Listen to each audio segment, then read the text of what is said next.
Selamat siang, salam sejahtera untuk kita semua. Perkenalkan, nama saya Anastasia Borusitorus dengan NIM 23129008. Saya berasal dari program studi pendidikan guru sekolah dasar. Di sini saya akan memulai presentase yang telah saya buat dengan tema pengertian dan proses administrasi kurikulum pada mata kuliah administrasi dan supervisi pendidikan. Baiklah, saya akan mulai materinya. Materi yang pertama itu pengertian kurikulum, di mana kata kurikulum berasal dari bahasa Latin yang kata dasarnya adalah kurer, secara hafifah berarti lapangan perlombaan lari. Sedangkan secara etimologis, kurikulum berasal dari bahasa Yunani yaitu kerir, artinya pelari, dan curerir yang berarti tempat berpacu. Jadi, istilah kurikulum berasal dari dunia olahraga pada zaman Romawi kuno di Yunani yang mengandung pengertian suatu jarak yang harus ditempuh oleh pelari dari garis start sampai garis finish.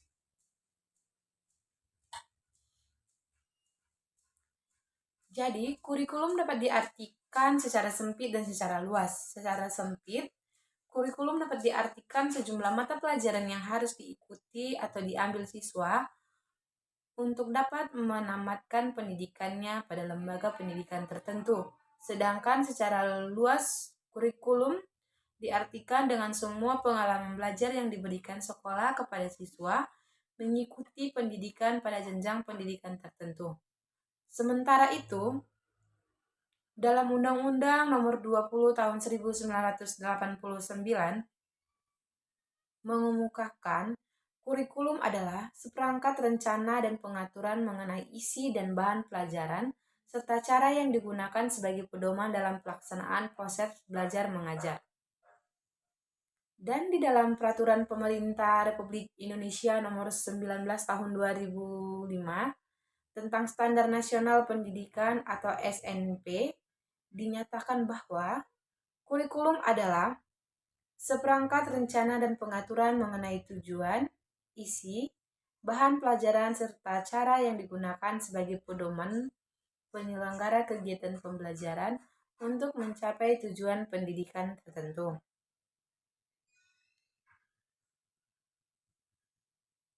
Dan menurut Undang-Undang Nomor 20 Tahun 2003 tentang Sistem Pendidikan Nasional, kurikulum adalah seperangkat rencana dan pengaturan mengenai tujuan, isi dan bahan pelajaran serta cara yang digunakan sebagai pedoman penyelenggaraan kegiatan pembelajaran untuk mencapai tujuan pendidikan tertentu.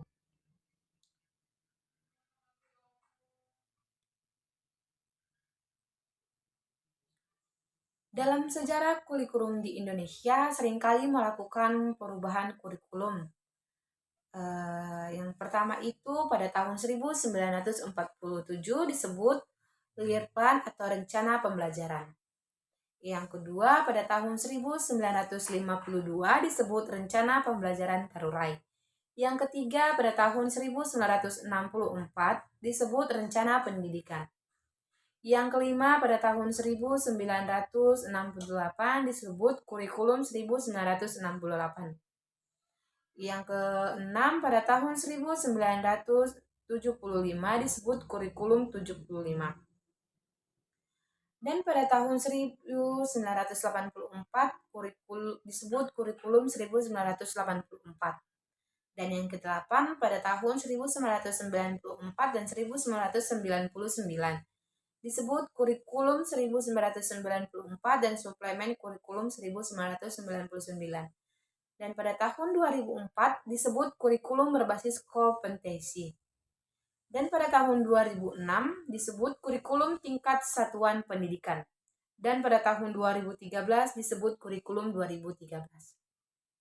Materi yang kedua yaitu proses administrasi kurikulum. Yang pertama itu perencanaan kurikulum, di mana perencanaan kurikulum yang dilakukan oleh Departemen Pendidikan Nasional di tingkat pusat meliputi hal-hal berikut.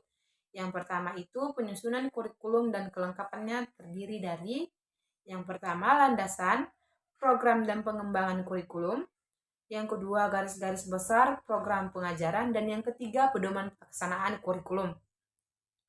Yang kedua itu penyusunan program teknis pelaksanaan kurikulum seperti pelaksanaan pedoman penyusunan kalender pendidikan, pembagian tugas guru, penyusunan jadwal pembelajaran, penyusunan program pengajaran, dan pedoman penyusunan persiapan acara pengajaran.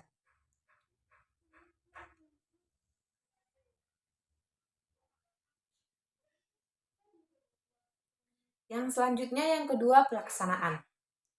Kurikulum disusun dengan baik dan sempurna tidak akan mempunyai arti apabila tidak diimplementasikan dengan baik di kelas. Dalam pengimplementasian kurikulum ini, peran guru sangat menentu sekali. Misalnya, kegiatan-kegiatan yang dilakukan guru dalam pelaksanaan kurikulum meliputi yang pertama itu penyusunan program pengajaran semester. Yang kedua, penyusunan persiapan pengajaran. Yang ketiga, pelaksanaan proses belajar mengajar. Yang keempat, evaluasi pelaksanaan proses belajar mengajar. Yang ketiga itu pengawasan atau pengembangan kurikulum. Di mana dalam pengembangan kurikulum ini terdapat dua proses utama, yakni pengembangan pedoman kurikulum dan pengembangan pedoman instruksional. Yang pertama itu pedoman kurikulum, yang meliputi latar belakang yang berisi rumusan falsafah dan tujuan lembaga pendidikan, populasi yang menjadi sasaran, rasional bidang studi atau mata kuliah, dan struktur organisasi bahan pelajaran. Yang kedua itu silabus yang berisi mata pelajaran secara lebih terperinci yang diberikan, yakni atau ruang lingkup dan urutan pengajarannya. Yang ketiga itu desain evaluasi termasuk strategi revisi atau perbaikan kurikulum mengenai bahan pelajaran atau organisasi bahan dan strategi instruksionalnya. Yang kedua itu pedoman instruksional, di mana pedoman instruksional diperoleh atas usaha pengajar untuk menguraikan isi pedoman kurikulum agar lebih spesifik sehingga lebih mudah untuk mempersiapkan sebagian pelajaran dalam kelas. Dengan demikian, apa yang diajarkan benar-benar bersumber dari pedoman kurikulum. Materi yang keempat yaitu evaluasi pelaksanaan kurikulum. Di mana yang pertama itu evaluasi pelaksanaan kurikulum dilakukan melalui dua cara, yaitu yang pertama melalui evaluasi hasil belajar. Di mana tujuan dan fungsi evaluasi hasil belajar adalah yang pertama memberikan umpan balik pada guru dan siswa dengan tujuan memperbaiki cara belajar dan mengadakan perbaikan dan pengayaan bagi siswa. Yang kedua itu memberikan informasi pada siswa tentang tingkat keberhasilannya dalam belajar dengan tujuan untuk memperbaiki, mendalami, atau memperluas pelajarannya. Yang ketiga itu menentukan nilai hasil belajar siswa yang dibutuhkan untuk pemberian laporan pada siswa dan penentuan kenaikan kelas dan kelulusan siswa.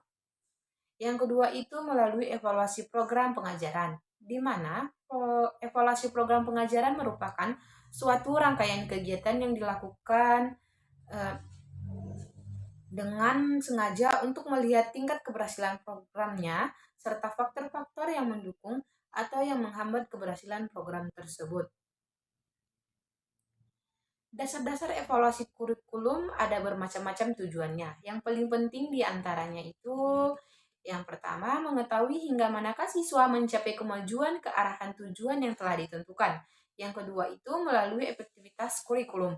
Yang ketiga, menentukan faktor biaya, waktu, dan tingkat keberhasilan kurikulum. Materi selanjutnya, peran guru dalam administrasi kurikulum. Di mana guru merupakan unsur terpenting dalam administrasi kurikulum. Tanpa peranan guru, kurikulum yang telah dirumuskan tidak akan berarti apa-apa. Keterlibatan guru dalam administrasi kurikulum dimulai dari perencanaan kurikulum di tingkat sekolah seperti memberikan masukan-masukan dalam penyusunan kalender pendidikan di sekolah, pembagian tugas mengajar guru dan penyusunan jadwal pelajaran. Dalam pelaksanaan kurikulum, guru sangat berperan antara lain dalam perencanaan program pengajaran, program semester maupun persiapan mengajar, melaksanakan kegiatan mengajar di kelas, dan dalam mengevaluasi keberhasilan pelaksanaan kurikulum atau evaluasi hasil belajar. Dalam buku administrasi dan supervisi dijelaskan tugas dan tanggung jawab guru sebagai administrator adalah sebagai berikut. Yang pertama itu menyusun program mengajar sesuai dengan garis-garis besar program pengajaran atau GBPP dalam kurikulum yang berlaku. Yang kedua itu menyusun model satuan pembelajaran beserta pembagian waktu atau kadang-kadang disebut sebagai persiapan mengajar. Yang ketiga itu merencanakan dan melaksanakan program evaluasi pendidikan atau tes formatif, tes sumatif, atau ujian akhir, atau termasuk membuat laporan hasil evaluasi atau penilaian. Yang keempat itu memberikan bimbingan belajar kepada murid termasuk penyuluhan, melancarkan pembagian tugas mengajar dan penjadwalan. Yang kelima itu mempertimbangkan perbaikan kurikulum untuk disesuaikan dengan kondisi tempat.